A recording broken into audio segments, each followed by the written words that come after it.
Saudi Arabia is home to some of the strictest laws of any country on earth. Drinking alcohol, partaking in non-traditional sex, or even so much as busting the wrong dance move could get you tortured in prison or sentenced to death. That is, unless you're one of the elite. You see, Saudi Arabia's richest and most powerful men may obey and uphold Sharia law in public. Behind closed doors, they're funding and participating in some of the most debaucherous parties the world has ever seen, rampant with potent drugs, prostitution, and perverted anal fish fetishes. Meanwhile, these same men weaponize their influence to condemn poorer men with less status, sentencing people to death for a fraction of their own sins. So who are these all-powerful men living above the law and partying in the shadows? Let's start by looking at the tip of the iceberg, the Saudi Arabian royal family, also known as Al Saud. Although the royal family in its entirety is estimated to be made up of 10,000 to 20,000 members, including all descendants of Mohammed bin Saud, the founder of the first Saudi state in 1727, and his brothers, the majority of wealth, power, and influence is held by a smaller group of 2,000 of these men. Some estimates of their wealth measure their net worth at anywhere from as low as $500 billion to as high as $3 trillion, but anyone who's come in contact with members of this group would describe it as seemingly endless. This includes the market cap of the state's oil and gas company, Saudi Aramco, including all of its assets in the country's fossil fuel reserves. This makes the Saudi royal family the current wealthiest family in the world and the wealthiest family ever recorded in history. Now, to take this further, the modern Saudi royal family is primarily led by an even smaller group of descendants of bin Saud, lauded as the founder of Saudi Arabia in its modern form. Upon its conception in 1932, the Saudi Arabian throne was designed to pass from one son to another, and the monarchy remained hereditary until 2006, because in 2006, a royal decree provided that future kings would be elected by a greater committee of Saudi princes. Fast forward to the present day, and we see King Salman at the top.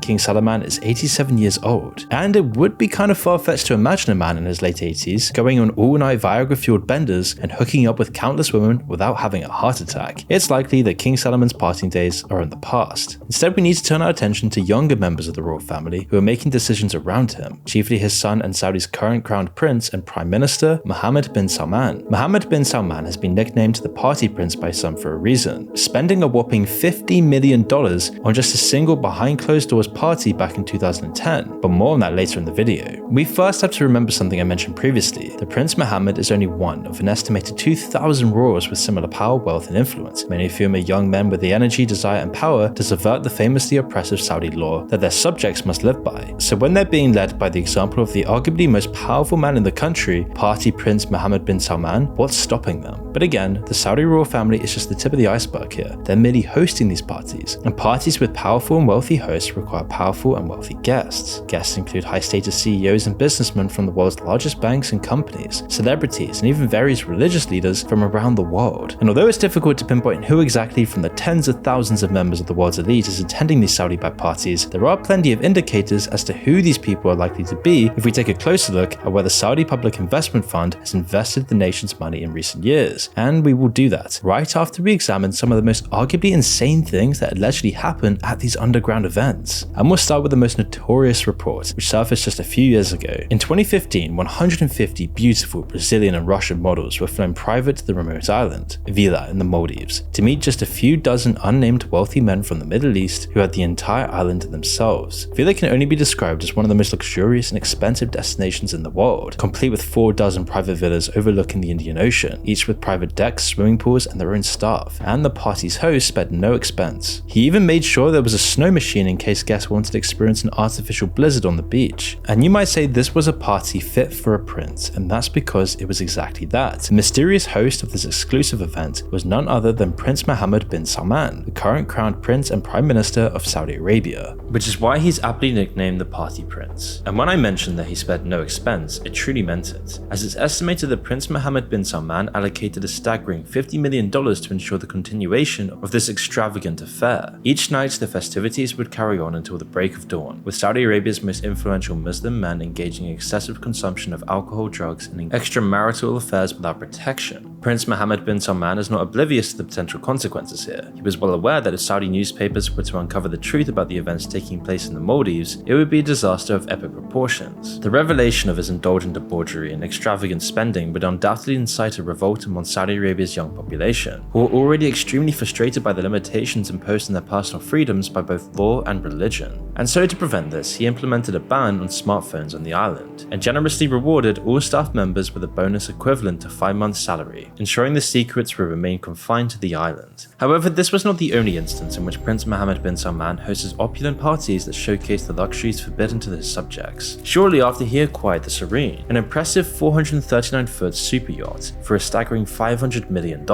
This extravagant vessel boasted 2 helipads, a submarine dock, an underwater viewing room, a jacuzzi, a movie theatre, and a grand piano overlooking a beautiful spiral staircase. It provided the perfect setting for exclusive gatherings with close friends from the elite circle, as well as numerous beautiful models and high-priced escorts. Furthermore, for occasion when he decided to bring the festivities to solid ground, the prince's team also acquired a French chateau near Versailles worth $300 million.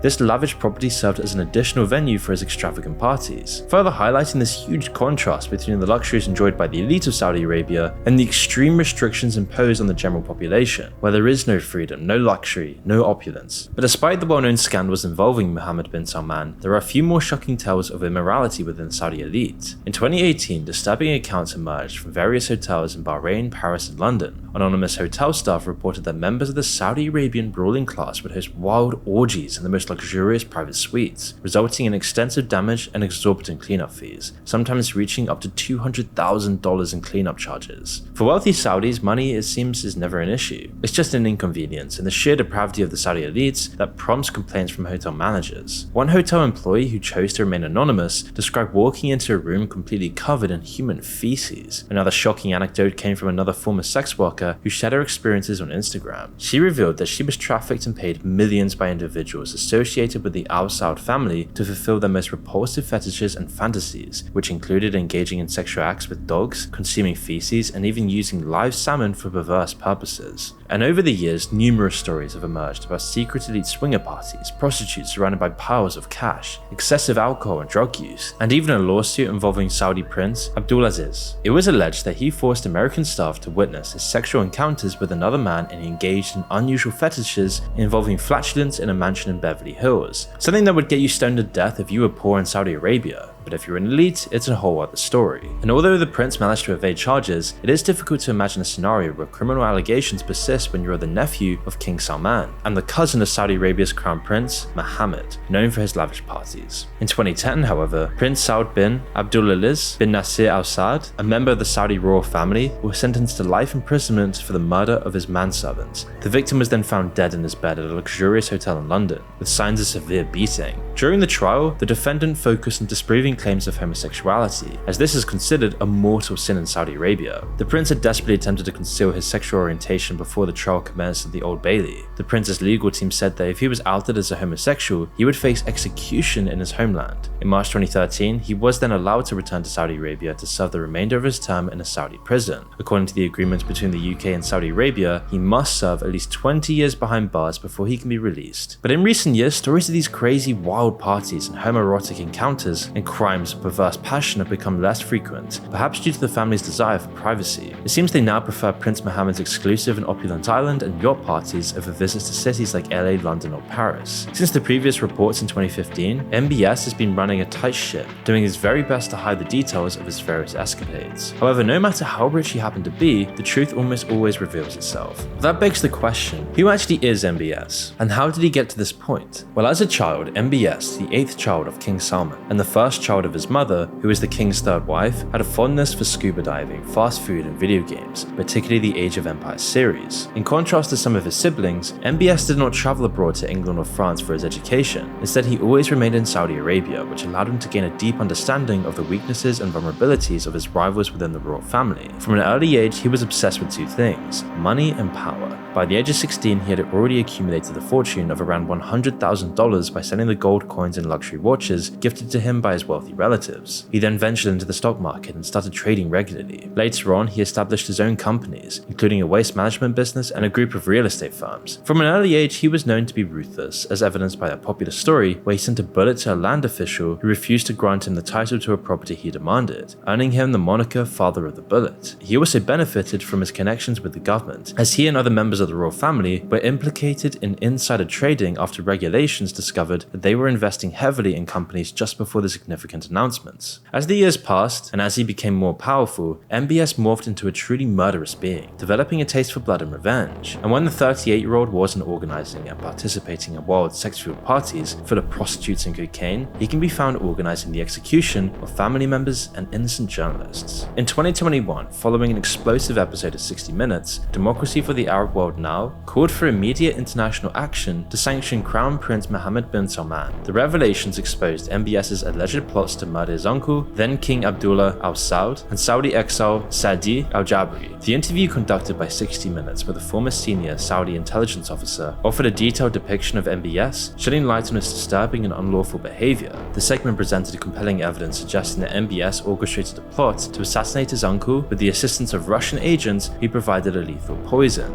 And he told him, I want to assassinate King Abdullah. I got a poison drink from Russia.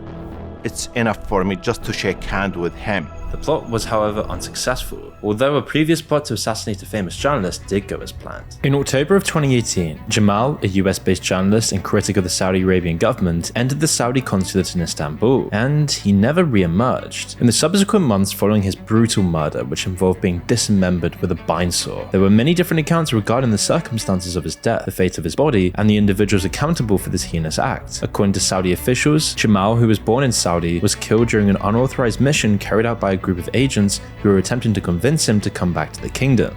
There was no authorization for them to commit this crime, that's why it's a rogue operation. Conversely, Turkish officials asserted that these agents were acting under direct orders from the highest echelons of the Saudi government. In November of 2018, the CIA concluded that Saudi Crown Prince Mohammed bin Salman had ordered Jamal's assassination based on intercepted communication suggesting that MBS had given direct orders to lure the journalist into the embassy. A US intelligence report has concluded that Saudi Crown Prince Mohammed bin Salman personally approved the murder of the exiled journalist Jamal Khashoggi in 2018.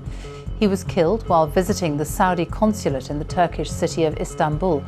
The declassified report says the prince approved a plan to either capture or kill Khashoggi, who had criticized the Saudi regime. And despite the fact that the murder of this journalist is the sole recorded occurrence in recent times, it doesn't really provide any accurate representation of the magnitude of offenses committed against journalists within and beyond Saudi Arabia. Over the last 10 years, numerous journalists have been apprehended, confined, and tried for their journalistic endeavors. Presently, there are at least 25 journalists, both Saudi and non-Saudi, who remain incarcerated in Saudi Arabia, which is kind of ironic considering that Saudi Arabia now seems to be at the forefront of journalism, owning the most edgy and supposedly informative media sites like Vice. You see, a decade ago, Vice documentaries debuted on HBO. Led by Shane Smith, Vice dedicated itself to extensively documenting the abuses of dictatorial regimes. However, in recent times, particularly after the company's near collapse, it is actively engaged in the removal of content. In June, for example, Vice uploaded a documentary titled Inside Saudi Crown Prince's Ruthless Quest for Power, which critically examined the notorious dictator Crown Prince Mohammed bin Salman, also known as MBS. Interestingly though, the video was swiftly taken down from the Vice News YouTube channel just 4 days after its release, despite accumulating over 750,000 views. An initial report by The Guardian revealed that a film from Vice's investigative series focusing on Saudi Crown Prince Mohammed bin Salman was taken down from the internet after being uploaded. Vice's description of the video, which is also no longer available on YouTube, previously highlighted the Crown Prince's involvement in various controversial actions, including orchestrating the Ritz Purge, kidnapping Saudi elites and royal relatives under allegations of torture, and his associates being linked to the brutal hacking of journalist Jamal. Earlier this year, The Guardian also revealed that Vice has received millions of dollars from the Saudi regime. So not surprisingly, in recent years, Vice's coverage of Saudi Arabia has undergone a shift, which appears to be linked to the growth of its commercial relationship with the kingdom. This relationship is said to have started in 2017, when Khalid bin Salman, the younger brother of MBS, introduced Vice co-founder Shane Smith to MBS, who reportedly became infatuated with the brand. By the end of 2018, Vice had produced promotional videos for Saudi Arabia in collaboration with the Saudi Research and Media Group. In 2020, Vice even helped organize a Saudi music festival, subsidized by the Saudi government. But its name was not listed on publicity materials for the event. But then Vice has since opened an office in the capital of Saudi Arabia and is actively recruiting for several positions. A Vice spokesperson has stated that the company's editorial voice remains independent, and the removal of a film was due to the concerns about the safety of Saudi-based staff. In 2023, Vice then announced a deal with the Saudi media company NBC. According to a recent recent report by The Interpreter, a map of Saudi Arabia hangs on the wall of Vice's London office now, which may answer the question of why we don't hear more about the sick depraved acts of MBS. But it isn't just his control of journalists in the media, because he has enlisted the services of top PR gurus, the type of people who can make a potential psychopath look like a respectable, even commendable human being. To be specific, MBS has enlisted the services of Elderman, an American public relations and marketing consultancy firm headquartered in Chicago. Valued at $1 billion, the firm is run by Chicago native Richard Elderman, and his company has primarily been focused on restoring the reputation of the Saudi regime in the United States, a task that was initiated a few years ago. In February 2020, Elderman registered as a foreign agent representing the Saudi Basic Industries Corporation, a government majority-owned chemicals manufacturer, to promote the Business 20 gathering of executives held in Riyadh that year. The objective of this work was to target American audiences and was expected to earn Elderman more than $5.6 million in fees. It involved the regular distribution of press releases highlighting achievements such as the advancement of women in business and efforts to empower women and youth. One of these releases featured a quote from Princess Rima bint Bandar Al Saud, the Saudi ambassador to the United States, praising the B20 Saudi Arabia's commitment to women's empowerment and an inclusive policy development process that she hoped would leave a lasting legacy under the Saudi presidency. However, at the exact same time, the Saudi government was sentencing Noura bin Saeed Al Qahtani to a staggering 45 years in prison for expressing her opinions on social media. This verdict was delivered shortly after Sama Al-Shahab, a student from Leeds University in the UK, was sentenced to 34 years in prison for retweeting the views of activists who were critical of the country. Elderman has, in recent years, entered into contracts worth at least $9.6 million with Saudi Arabia, arguably the world's wealthiest autocracy. On its website, Elderman claims to have a very strong commitment to LGBTQ+ rights, yet at the same time continues to do business with a country where homosexuals are lashed on the streets. In fact, Freedom House calls Saudi Arabia one of the most oppressive nations in terms of human rights and civil and political liberties. And these criticisms are warranted.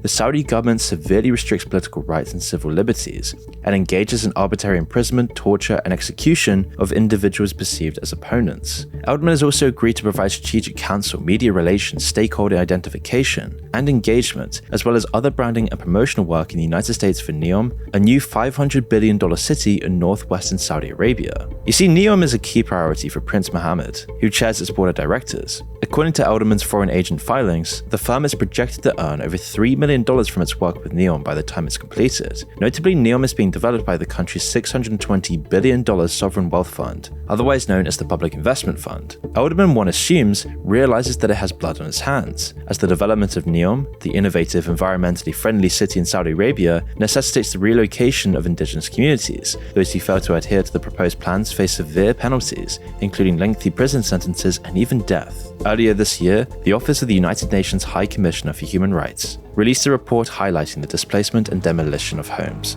belonging to tribes in the designated area for the city. Shockingly or not, these actions were carried out without providing adequate compensation to the affected individuals. Furthermore, the report reveals that one member of the tribe was killed, while 3 others were sentenced to death. An additional 3 members received 50-year prison terms on terrorism charges.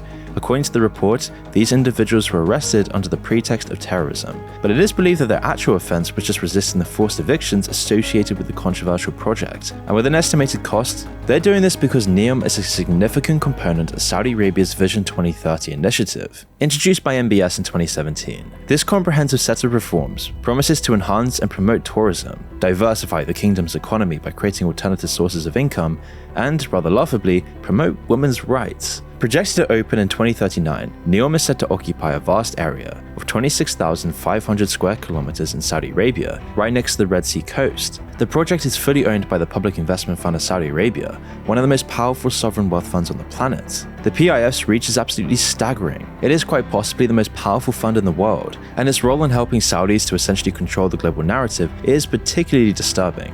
The PIF holds a 38% stake in POSCO Engineering and Construction Co., a 5% stake in Uber worth $3.5 billion, and a 5% stake in video game companies Capcom and Nexon worth $1 billion.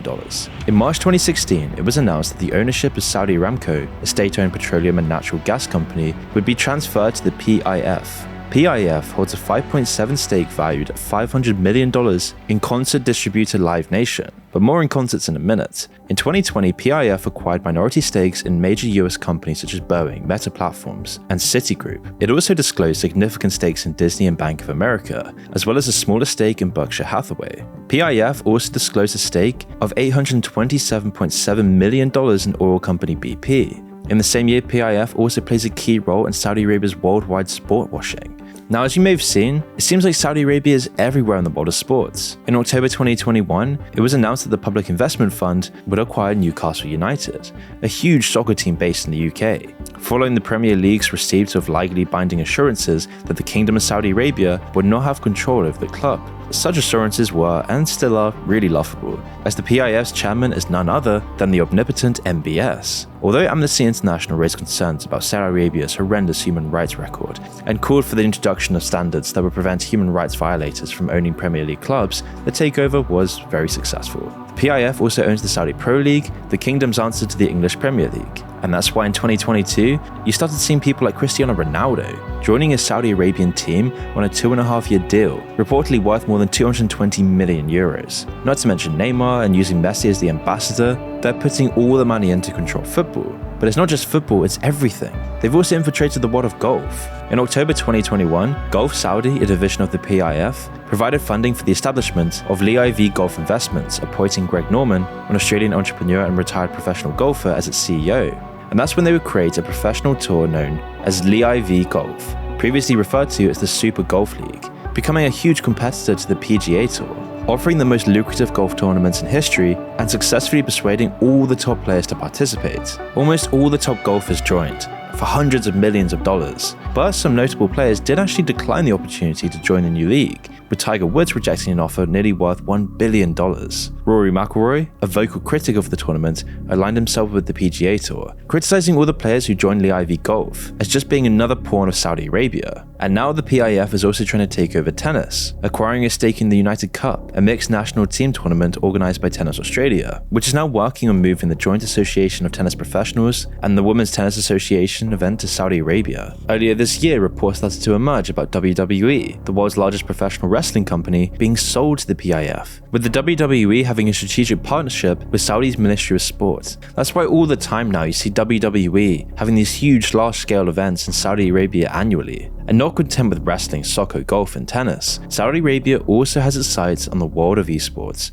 a rapidly growing industry that's predicted to reach a value of $1.64 billion by next year. MBS recently unveiled plans for the annual Esports World Cup to take place in Riyadh. Commencing in the summer of 2024, this major event will showcase tournaments encompassing a wide range of popular esport titles from various genres. While the exact prize pool remains undisclosed, it is anticipated to be the most substantial in the history of esports. But MBS also has realized the best way to control the hearts of the new generation is to control influencers. As we've shown before, Saudi's neighbor, the United Arab Emirates, uses social media influencers to sell a particularly favorable image of Dubai, and Saudi does something similar. In recent years, in a desperate attempt to promote a fresh perspective on the country, Saudi Arabia has collaborated with Gateway KSA, a non-governmental organization specializing in cultural exchanges. According to reports, an executive member of Gateway KSA, who plays a huge role in the initiative, is Prince Turki Al Faisal Al Saud. As part of their efforts, social media influencers are invited to the country on fully funded and supervised trips. During their visit, these influencers are treated to luxurious experiences, including helicopter rides, scuba diving in the Red Sea, and accommodations in the most prestigious hotels. They are also taken to explore an ancient unfinished tomb in the Al Lula Desert. In return, influencers are then expected to share overwhelmingly positive posts about their experiences in the kingdom. And rather conveniently, social media posts that are carefully selected and shared do not make any reference to the human rights violations that occur in Saudi Arabia, such as the brutal acts of beheading and crucifixion. Yes, crucifixion. Mentions in its report that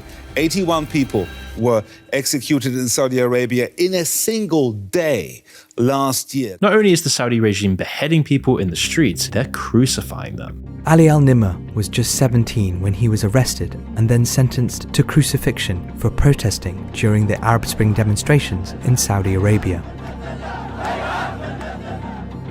His case has sparked global outrage amongst human rights groups, celebrities, and the UK's Prime Minister, David Cameron. He is about to be crucified and beheaded by the Saudi government. What's your message to them about that? Well, don't do it. We don't agree with the way that they go about these things. That's why suddenly you see all these influencers online in Saudi Arabia. The Logan Pauls of the world are all there, all becoming part of the spectacle. But deep down, this is all just a way to control public image for Saudi Arabia, to keep their dirty secrets hidden. And it's not just social media influencers, it's prominent musicians, like Metallica, one of America's biggest metal bands. You see the band announced that it will make its first ever appearance in Saudi Arabia this December. The renowned rockers will take the stage as the headliners for the opening night of the 3-day Soundstorm Festival in Riyadh on December 14th. In addition to Metallica, a band that supposedly cares about human rights abuses, pop star and celebrated activist Pharrell Williams and disgraced rapper Chris Brown will also perform in Saudi. The Soundstorm Festival is considered Saudi Arabia's equivalent to the UK's Glastonbury Festival, and last year it attracted a whopping 600,000 people last year. And the amount of high-profile artists willing to perform in a country known for the most atrocious human rights violations imaginable is absolutely staggering. Last year, Bruno Mars, Post Malone, DJ Khaled, and several other well-renowned artists from North America and Europe all graced the stage at Soundstorm in Riyadh. And to her credit, Nicki Minaj, who's not necessarily renowned for her moral compass, actually withdrew from the Jeddah World Fest in 2019, expressing her concerns about the country's treatment of women and LGBTQ rights. And the fiancé of Jamal, the journalist who was brutally murdered and dismembered in the Saudi consulate after criticizing Crown Prince Mohammed bin Salman, penned an open ed in the Washington Post in November 2021, urging Justin Bieber to cancel his performance at the Formula One Grand Prix in Jeddah in the following month. But yet, despite the pleas to have some normalcy, Bieber's concert went on as planned, with Jason Derulo and A$AP Rocky also taking the stage that day. Because this is the power of Saudi Arabia. Despite murdering journalists, crucifying innocent people in the streets, the kingdom continues to become one of the most powerful countries in the world, all aided by the influencers, the powerful sports organizations, and the media companies like Vice. And now seemingly the current president of the United States, Joe Biden, who earlier this year took away his promise to take action against MBS and other Saudi officials, which meant Saudi Arabia will never have to face any real consequences for their actions and will undoubtedly become more and more influential as the years go by. The country may or may not go green, but the streets will likely continue to run red with the color of blood. However, with the help of shameless PR executives in the US, expect such stories either to be suppressed or altered to fit Mohammed bin Salman's nefarious agenda.